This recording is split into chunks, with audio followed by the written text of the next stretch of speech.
It should be visible now. Okay, perfect. Thanks.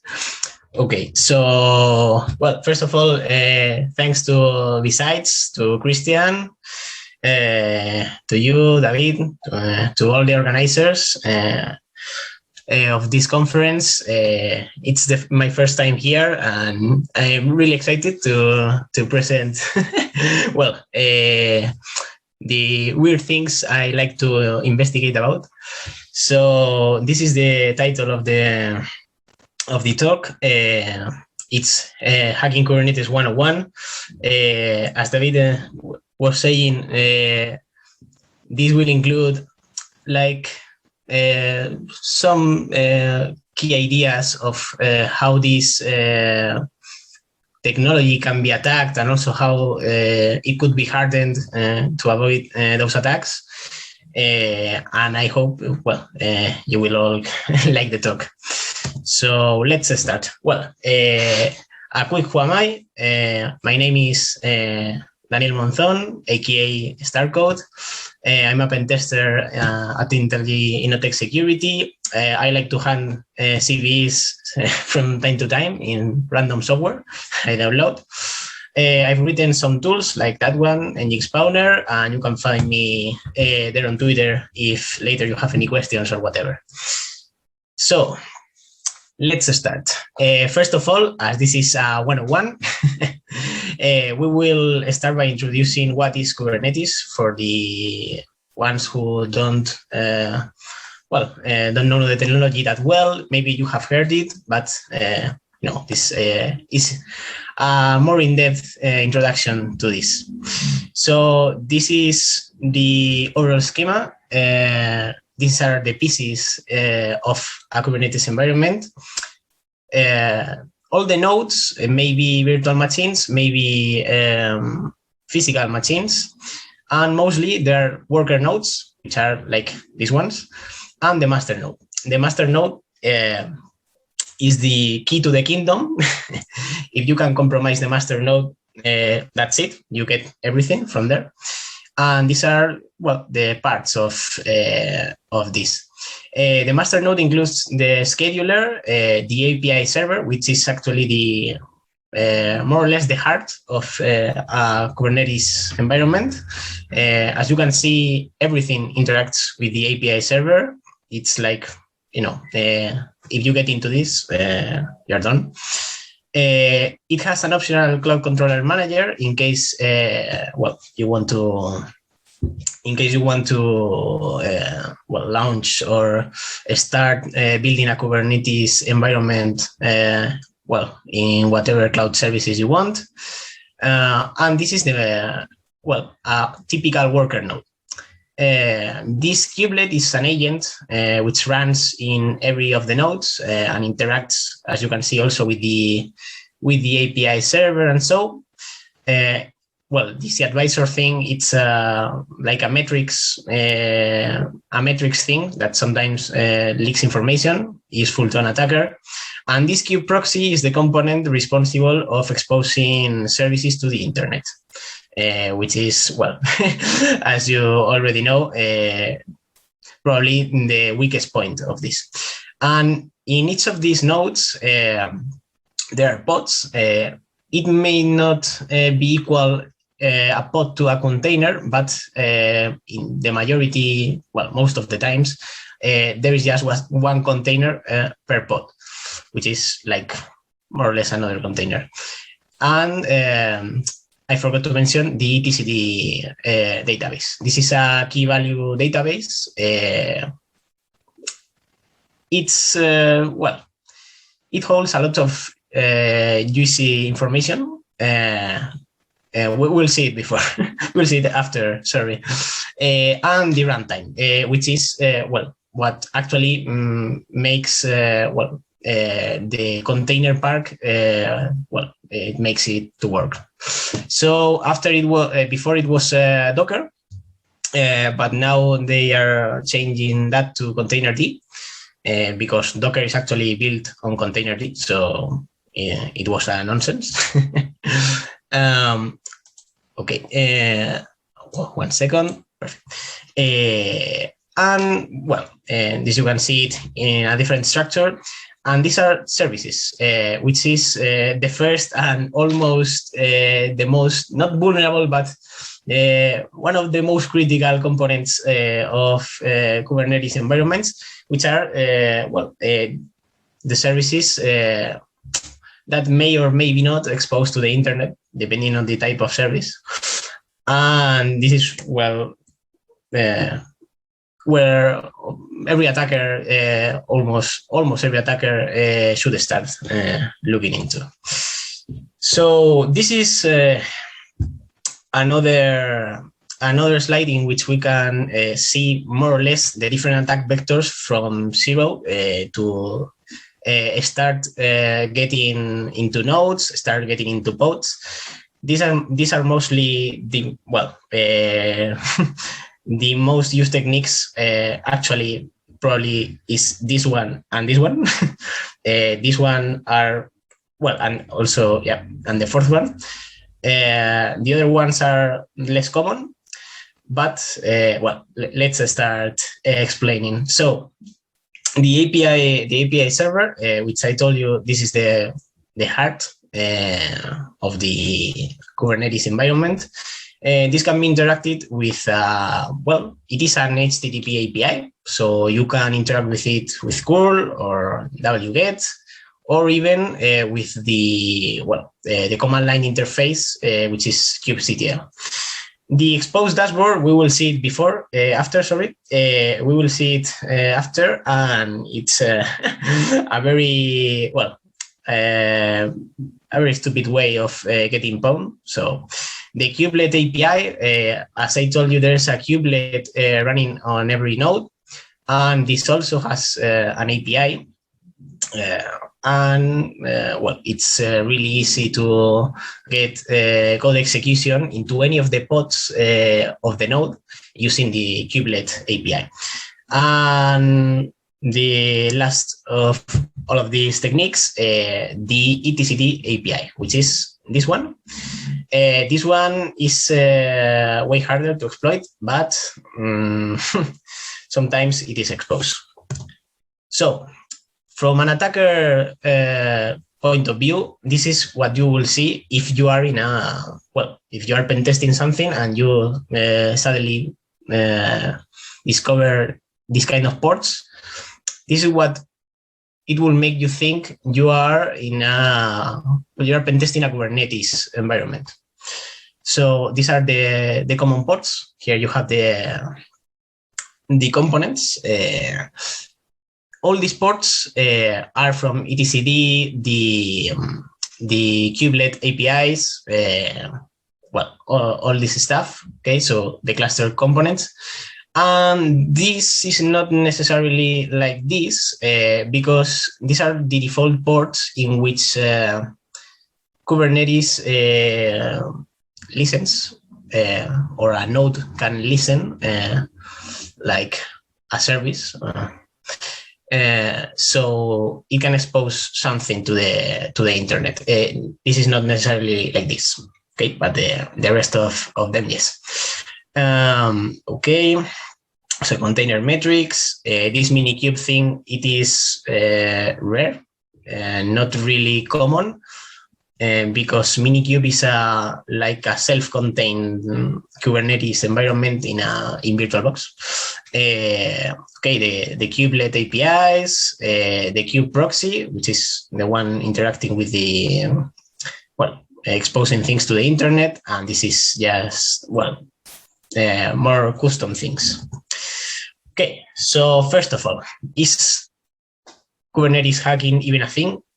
Yes. This is an attack matrix similar to the Mitre, the very famous one Mitre did. This time it was Microsoft who did it, and it was the past year. Even OWASP has started to write, I don't know if a top 10 or something similar. As you can see, many of the techniques we mentioned before and that we will see in detail right now are mentioned here. For example, let me see. Well, for example, well, the exec into a container, the dashboard, for instance, or well, any service, an exposed dashboard. Okay, so application vulnerability leading to compromise, etc., and the cloud thing, all that stuff. So, you know, in case you need a reference, if you are in a pen test or whatever that you need to know about Kubernetes to, well, to do your job, then you can always check this to get some fresh ideas about what to do next.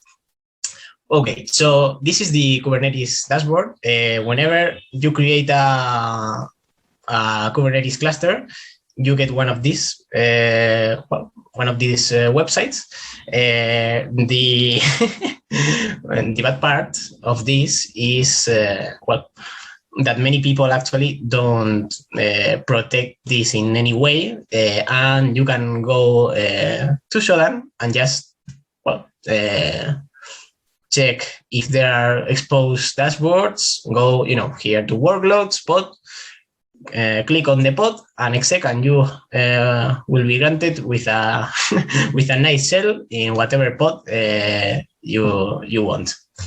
So this is terrible, and some companies have been well compromised using this attack vector. So we need to take care of that in many cases.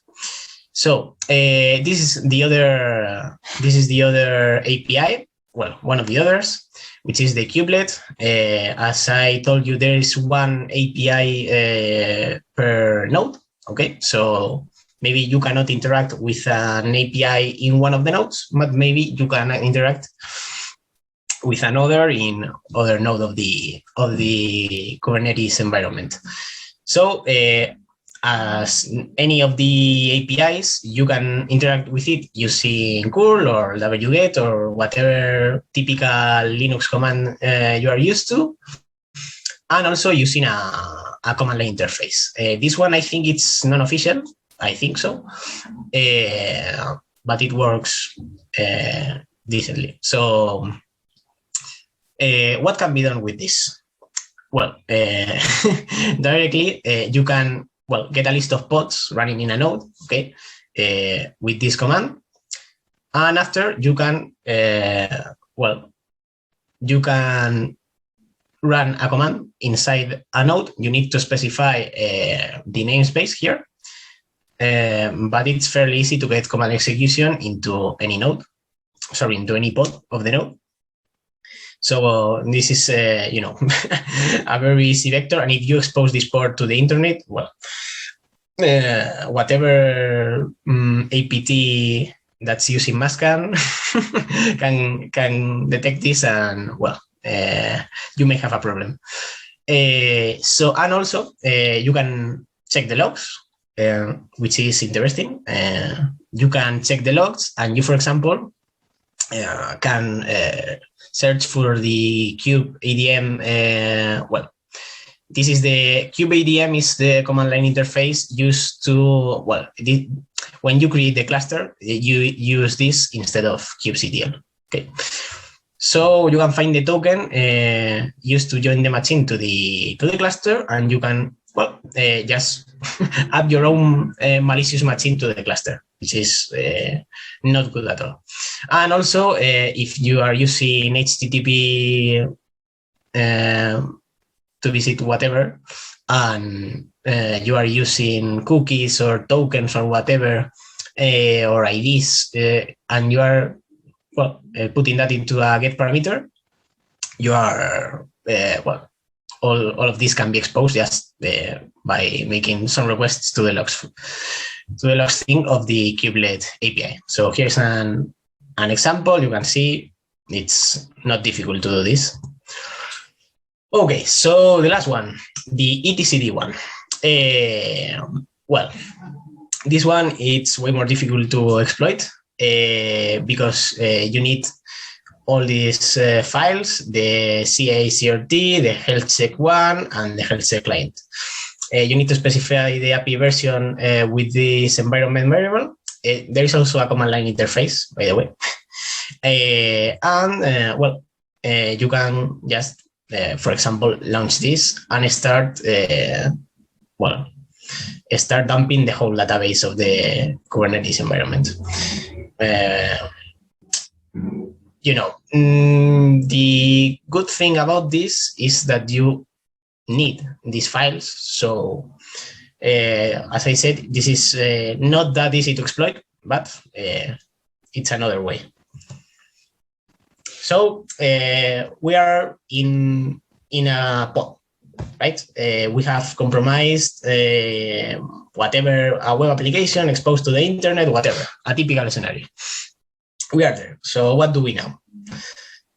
Okay, so now we need to enumerate a little bit, both as you would normally enumerate a machine after you compromise it, and also taking into account the particularities of Kubernetes environment. For example, you can check the environment variables, and if you see the word Kubernetes, you know you are in a Kubernetes cluster. Also, you can check C groups, and if you see kubepods as well, you are in a Kubernetes cluster. This is interesting, and this is a very common misconfiguration that administrators do sometimes, which is not disabling the service account mounting on a pod, a newly created pod. So what is this? When you create a pod, many times, if you don't disable it, this is enabled by default. You can just, if you get a shell, you can just go here and grab the access token for the default service account. And with this, you can interact with the API. With the API, the API server, which is by far the most important API. So, this is free credentials, almost. Also, you need to check if it's present the binary of kubectl or wget or curl to do it manually, credentials, SSH keys, database, whatever. Many times they have database in local, and when there are databases in in localhost, maybe the web application you compromised or whatever, it's reusing credentials for the rest of stuff, I don't know, the root account in case you are not root directly on the container. Whatever. Also use tools like KubeHunter, try to exec to the rest of pods, create or modify all of these types of objects. And also typical pentest stuff like trying to see, gain more knowledge of where are you exactly, what services you can access, sniff traffic, etc. Also, you can, if you have kubectl, you can try to, with these commands, you can try to get a more exact idea of what permissions you do have. And if you have a lot of permissions, you can do this, which is, changing a role binding, which I will explain later in the end. So this is an example of an attacker gaining root on a container, and let's see what we just saw before.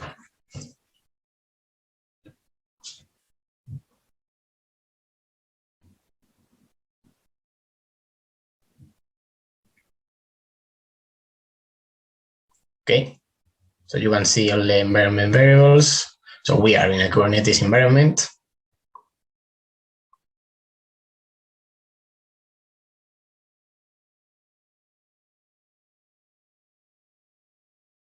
Okay. So there you see the what I told you before, the service account that's automatically mounted on every pod if you don't disable it, of course. So let's see.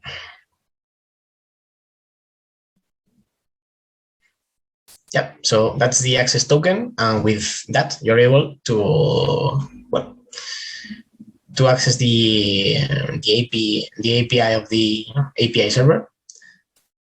Okay, so there's no kubectl, which is normal in a in a container.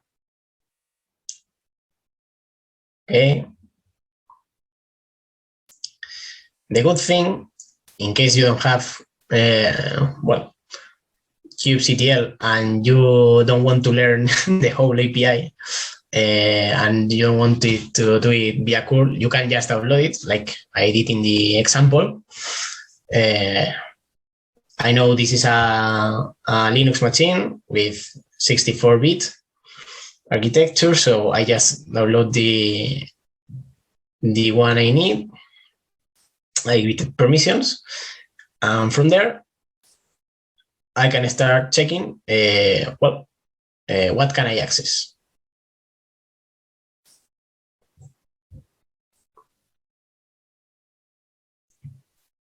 Okay.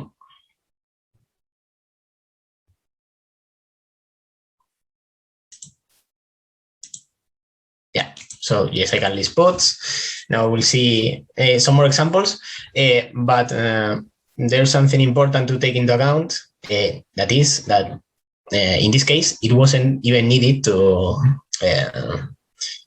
use the token we grabbed before. I mean, we can do all of this without authentication, which is terrible, because almost anyone getting code execution in any of the containers can do whatever he wants. So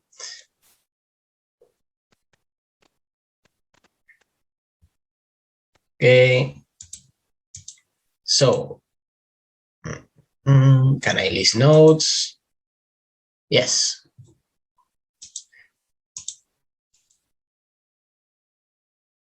Can I get nodes, details of the nodes?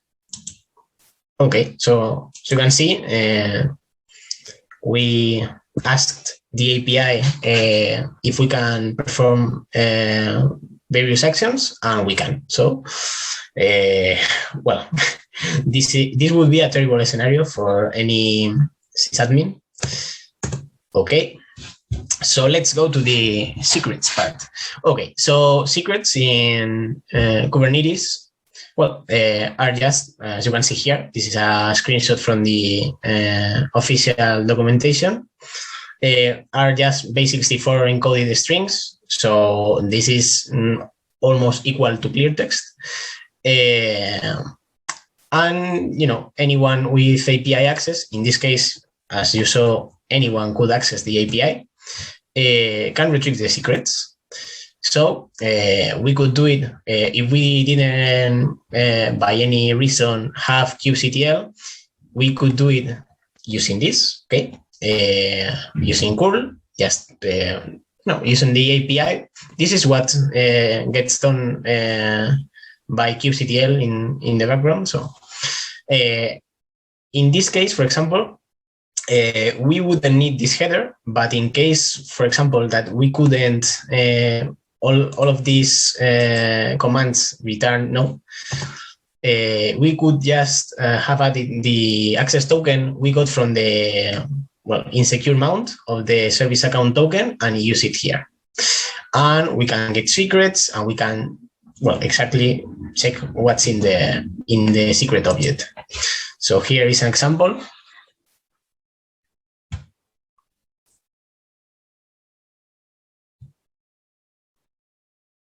Okay.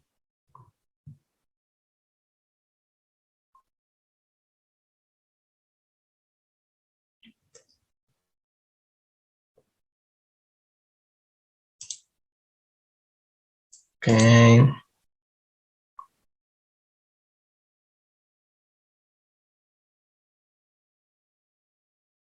Perfect. So here, yeah, that's the value of the actual value of the secret.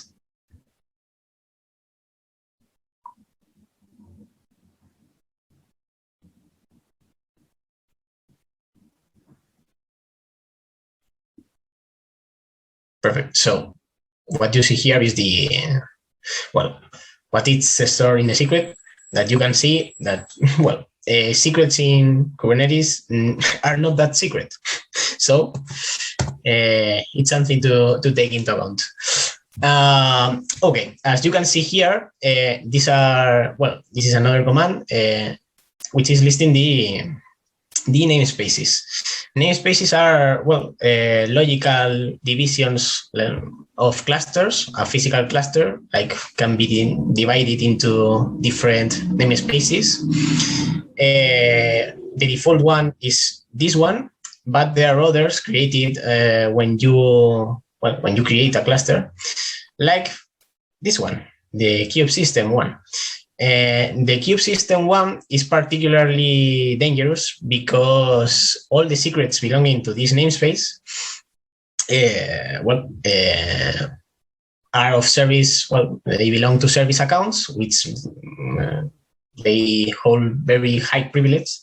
So in case you have access to this namespace and to the secrets, well, you are almost done. You got everything. So this is what we did before without specifying the namespace. As you can see, this is the same result we got in the previous slide.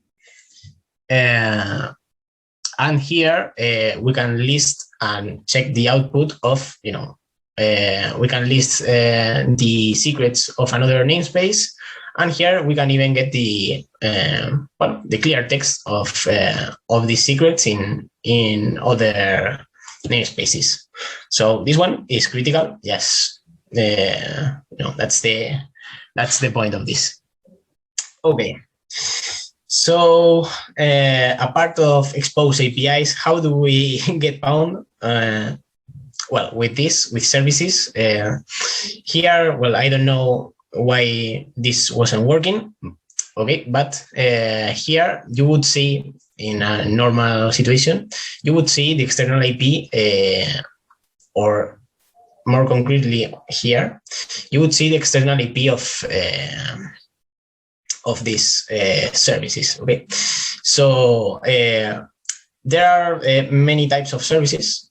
Okay, but the ones, well, the most common ones are the cluster IPs, which are responsible for, well, just launching a service, a network service inside the cluster. So you can access it like, well, something like if you were in your at home and you open an Epcd, okay, that would be an open port, but if someone tries to reach that port from the outside, it wouldn't be possible. But the node ports and others, okay, but the node ports are the most common ones. Well, they are used to expose services, okay, to the internet. Services that could be whatever, from SSH to I don't know, to a web application, whatever you can imagine.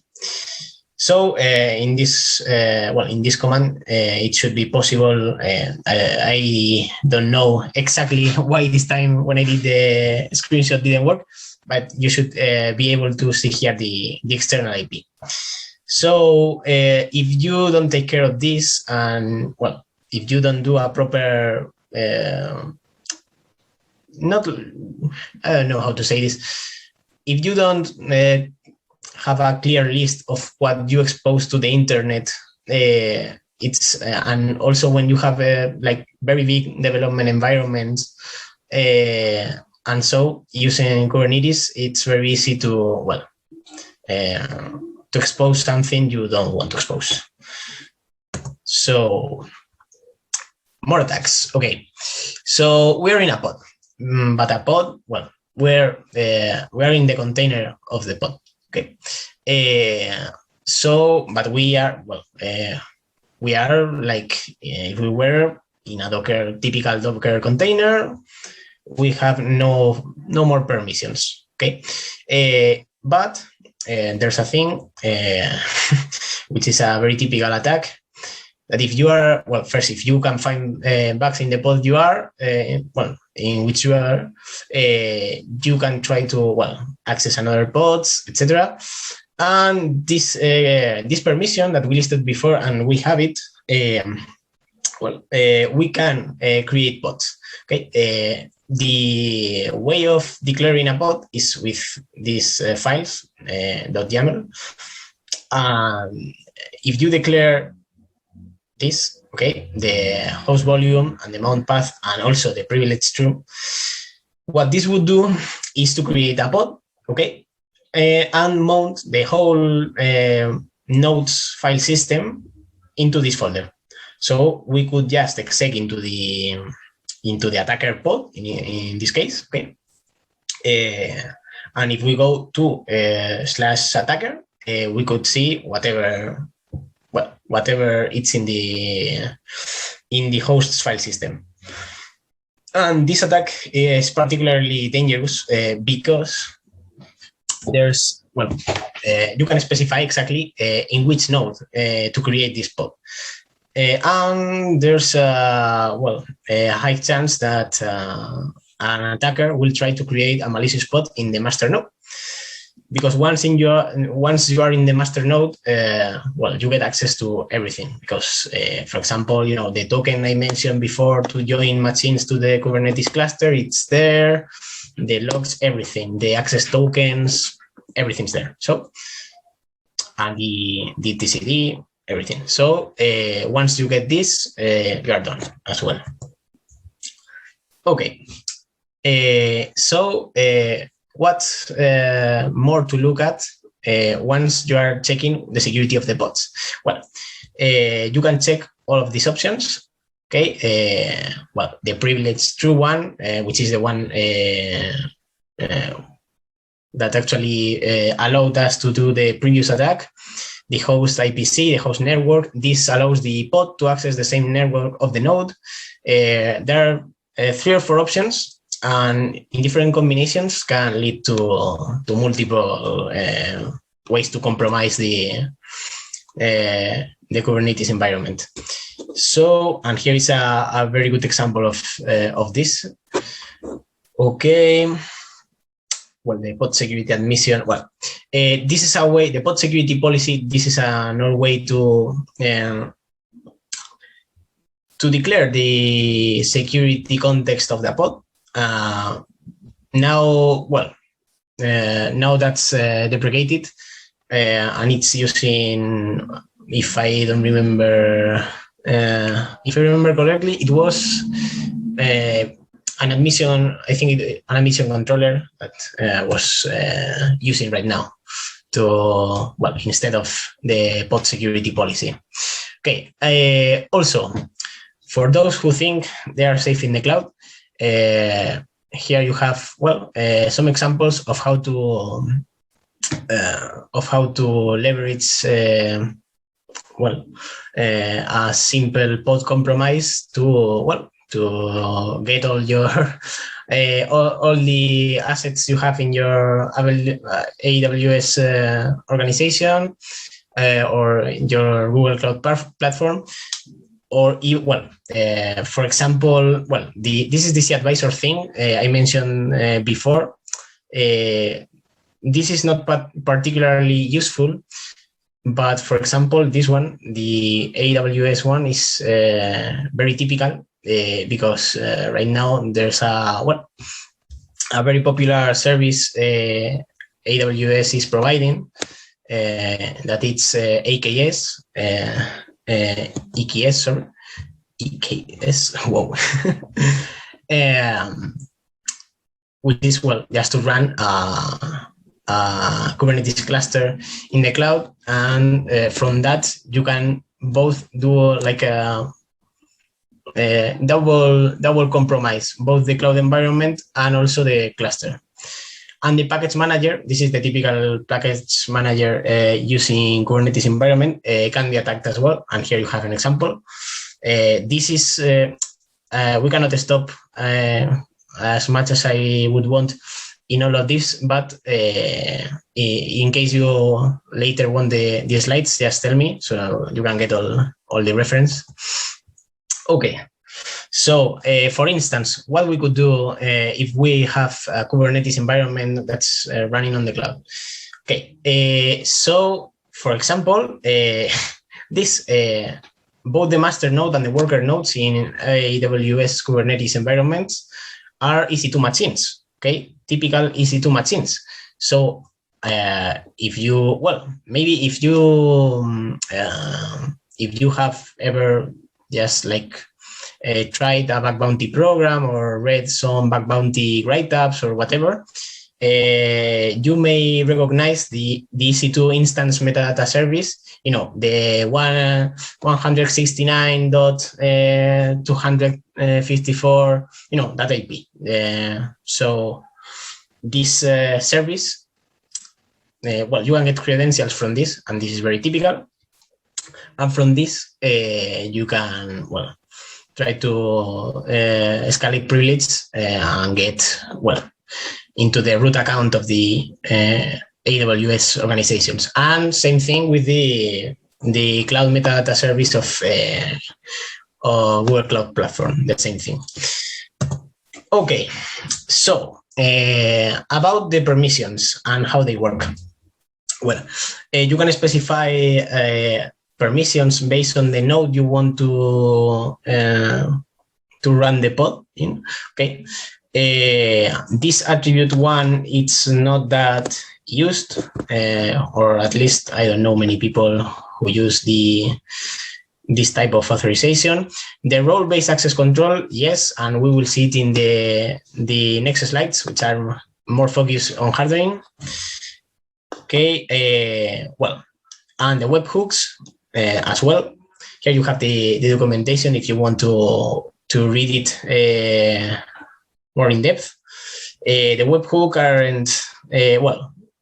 are used, but you know, mainly people use this one, or at least that's what I see from the people I know they use Kubernetes. Okay, so hardening tips for those who are developers or system administrators, whatever. Okay, so first of all, the pod security admission are not always poly images. There are various admission controllers, which are pieces of software between the API server and you. Okay, and there are some of them which can actually help to secure the Kubernetes assets you have. Network policies, these are useful as well. But if you establish this kind of policies, but you don't, for example, but you specify this, well, you may get into trouble because, well, if you have some policies, but you allow the attacker to access the network of the node, well, not very good idea. Disabling the amount of the service account token, what we saw before, well, it's a simple command, okay, to get this done. Encrypt the secrets. Well, if you don't want your stuff to be in base64 format, then do this. Disabling the anonymous access to the API server, just this would actually make very way harder all this stuff that we did. Okay. Okay, perfect. Also disabling the unauthenticated access to the Cubelet APIs. This is well, important, okay, because if you have some critical information in some of the pods and you don't disable this, well, then you're done. And quite a lot of recommendations. So what I mentioned before about role-based access control is based on this. Okay, these are well, the typical objects used for role-based access control, which are roles, which are like the permissions part. Okay, so what you would have access to, and role bindings are just the object that bind a role to a user. And this is the same thing, but at a cluster level. Sorry. Okay, and well, for the typical recommendations, don't assign the cluster admin or the admin role to any service account. Okay, these two are critical. Don't just go and this is like giving root permissions to a Apache server. It has nonsense. It's a nonsense. Okay, well, don't grant the permission to escalate to any service account. Also, when you're declaring a pod, you shouldn't specify the privilege as true, nor the host IPC, host network, all the options we saw before. And if you don't need to, well, you don't need to write anything, you can define the whole container as a read-only file system, okay? And you can specify also the permissions, everything. Also, well, this is important. Well, in case you don't want to expose your API, I know some people that may need to expose the API of the API server, but if you can avoid it, well, you can do it modifying this. Okay. Okay. Well, so this is for the Cubelet API, same thing. Daniel, sorry, Daniel, yeah. So just so you know, you're just 1 minute, okay? Okay. Yeah, I'm finishing. I'm almost there. Okay. Also, well, protecting with a login in the Kubernetes dashboard. Also, the containers you want to use. This has no sense because now Kubernetes doesn't use Docker. But check try to harden also the images you're using. Review the cron jobs. This is the jobs and the cron jobs are a very common way of persistence inside a Kubernetes cluster. And check these are all the type of services which expose a network service to the internet. So review these ones. Okay, and this one, not that very important. Okay, and for pen testers, these are the tools of the trade. Okay, there are many tools. I like these two, KubeStriker and Kubiscan, but here you have a lot more in case you wanna play around with all of this.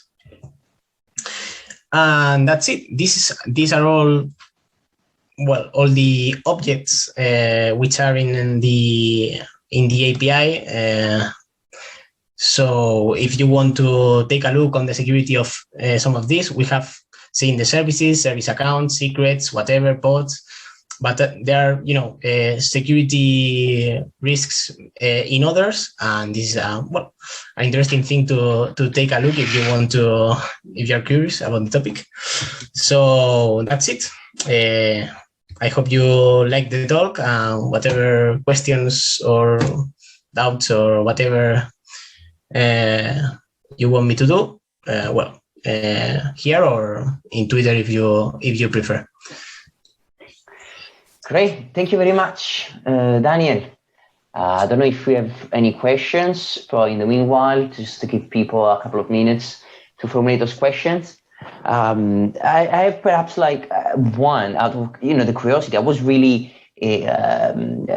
curious about. I'm really curious. I was really impacted by the one that you said about the vulnerability that allows you to mount, the file system, the host file system into a pod by using a privileged container, right? Yep. Is this a kind of like a default behavior? I mean, would that by default? Yes. Yeah, right. Because I remember that basically by default you can create privileged containers, right? And then you have to explicitly disable it, right? But if it's not a privileged container, would that attack still working? Be a thing. I think it wouldn't work. I think it wouldn't. But anyway, as I think there are no politics that would